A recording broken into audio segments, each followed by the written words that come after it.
આજે આપણે બનાવીશું મિક્સ વેજ। ચાલો રેસીપી શરૂ કરીએ। મિક્સ વેજ બનાવવા માટે બધાથી પહેલાં એની ગ્રેવીની તૈયારી કરી લઈએ। એના માટે એક પેનમાં 2 ચમચી ઓઇલ લેવાનું છે। ઓઇલ થોડું ગરમ થાય એટલે એમાં નાખું છું જીરું, અને હવે એમાં થોડા ખડા મસાલા નાખવાના છે। તેજપત્તા, લવિંગ, એલચી, મોટી એલચી અને તજનો ટુકડો।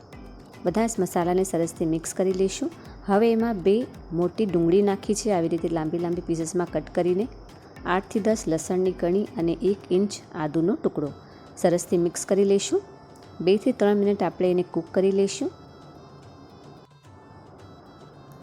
2 થી 3 મિનિટ પછી આપણે એમાં ટમાટર એડ કરવાનું છે। તો 4 મીડિયમ સાઇઝના મેં ટમાટર લીધા છે, એને નાના પીસીસમાં કટ કરી લીધા છે। હવે એને આપણે ઢાંકીને કૂક થવા દઈશું। અહીંયા થોડાક મેં વેજીટેબલ્સ લીધા છે, જેમાં પનીર લીધું છે, એક કેપ્સિકમ લીધું છે, એને નાના પીસીસમાં કટ કરી લીધું છે, ગાજર અને મટર લીધું છે, જેને મેં સ્ટીમ કરી લીધું છે એક સીટી લગાડીને। અહીંયા મેં 3 ડુંગળી લીધી છે, જેના એક પેટલ્સ મેં અલગ કરી લીધા છે, અને અહીંયા એક બાઉલમાં 8 થી 10 કાજુ, કશ્મીરી લાલ મિર્ચ 3 થી 4 અને 1 ચમચી ખસખસ, એને મેં ગરમ પાણીમાં અડધી કલાક પલળવા માટે રાખી દીધું છે। તો આ બધી તૈયારી મેં પહેલાંથી કરીને રાખી લીધી છે। હવે આપણે ગ્રેવી ચેક કરી લઈએ। તો તમે જોઈ શકો છો ટમાટર એકદમ સરસથી સોફ્ટ થઈ ગયા છે।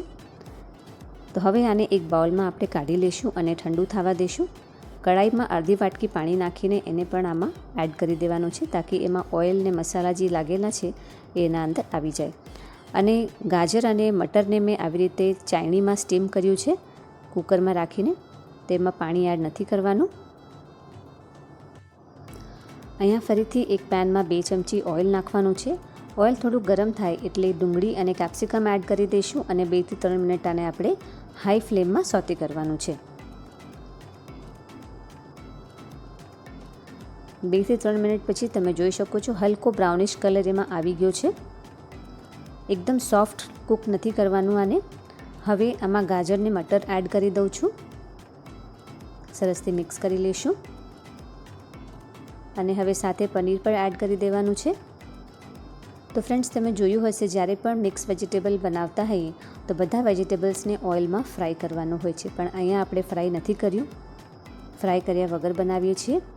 તો હલકો બ્રાઉનિશ કલર આવી જાય એટલે સમજી લેવાનું કે વેજીટેબલ સોતે થઈ ગયા છે। એક પ્લેટમાં એને કાઢી લઈશું। ત્યાં વેજીટેબલ્સને એક પ્લેટમાં કાઢીને સાઈડમાં રાખી દઈશું। હવે જે ગ્રેવી આપણે રેડી કરી હતી એમાંથી આપણે ખડા મસાલા નીકાળી લઈએ, જેમ કે તેજપત્તા, મોટી એલચી અને તજનો ટુકડો, એને કાઢી લેવાનું છે, અને પછી આને એકદમ ફાઇન પેસ્ટમાં ગ્રાઇન્ડ કરી લેવાનું છે।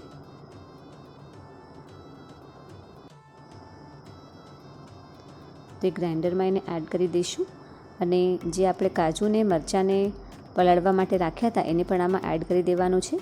એકદમ ફાઇન પેસ્ટમાં મેં ગ્રાઇન્ડ કરી લીધું છે। એકવાર એને આપણે ગાળી લઈશું એટલે કાંઈ પણ છોતરા વગેરે રહી ગયું હોય તો એ નીકળી જાય।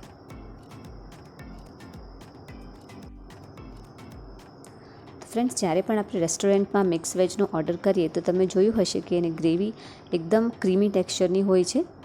તો સેમ એવી જ ગ્રેવી આપણી રેડી થવાની છે, તમે જોઈ શકો છો। હવે આને સાઈડમાં રાખી દઈશું। એક પેનમાં 2 થી 3 ચમચી ઓઇલ નાખવાનું છે। ઓઇલ થોડું ગરમ થાય એટલે એમાં જીરું એડ કર્યું છે અને ગ્રેવી એડ કરી દેવાની છે, અને 2 મિનિટ આપણે એને ઢાંકી દઈશું તાકી એના મસાલાના ફ્લેવર્સ એના અંદરમાં રહી જાય।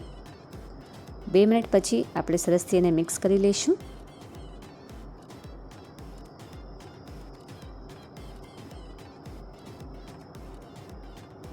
હવે ફરીથી આ ગ્રેવીને 2 મિનિટ આપણે કૂક થવા દઈશું। 2 મિનિટ પછી તમે જોઈ શકો છો કે ગ્રેવી સરસથી કૂક થઈ ગઈ છે। ઓલરેડી આપણે પહેલાં બધી વસ્તુને કૂક કરી લીધું છે, એટલે વધારે આને કૂક કરવાની જરૂર નથી। હવે આમાં સ્વાદ પ્રમાણે મીઠું, લાલ મરચું પાવડર, થોડીક હળદર, 2 ચમચી ધાણા જીરું પાવડર એડ કરી દેવાનું છે, અને સરસથી મિક્સ કરી લઈશું। તો મસાલા તમે પોતાના ટેસ્ટના અકોર્ડિંગ એમાં એડ કરી શકો છો।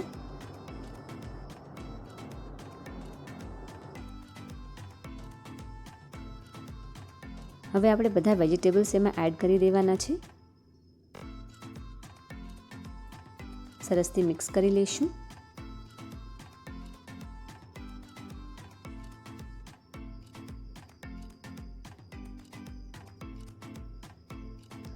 મિક્સ કર્યા પછી હવે અહીંયા 2 ચમચી હું અમૂલ ફ્રેશ ક્રીમ એડ કરું છું. આ ઓપ્શનલ છે, જો તમારા પાસે હોય તો તમે એડ કરી શકો છો.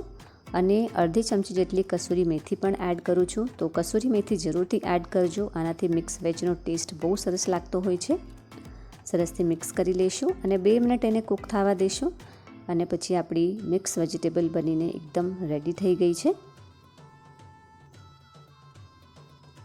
લાસ્ટમાં લીલા ધાણા એડ કરું છું અને આપણી એકદમ મસ્ત ટેસ્ટી મિક્સ વેજ બનીને રેડી થઈ ગઈ છે. અને તમે રોટી પરાઠા સાથે એન્જોય કરી શકો છો. તો તમે જોઈ શકો છો એકદમ સરસ મજાનું ટેક્સચર અને કલર આવ્યું છે. તો તમે રેસીપી જરૂરથી ટ્રાય કરજો અને મને કમેન્ટમાં જણાવજો કે મારી રેસીપી તમને કેવી લાગી. હું ભાવના ફરીથી મળીશ તમને નેક્સ્ટ વિડીયોમાં એક સરસ મજાની હેલ્ધી રેસીપી સાથે. Thanks for watching.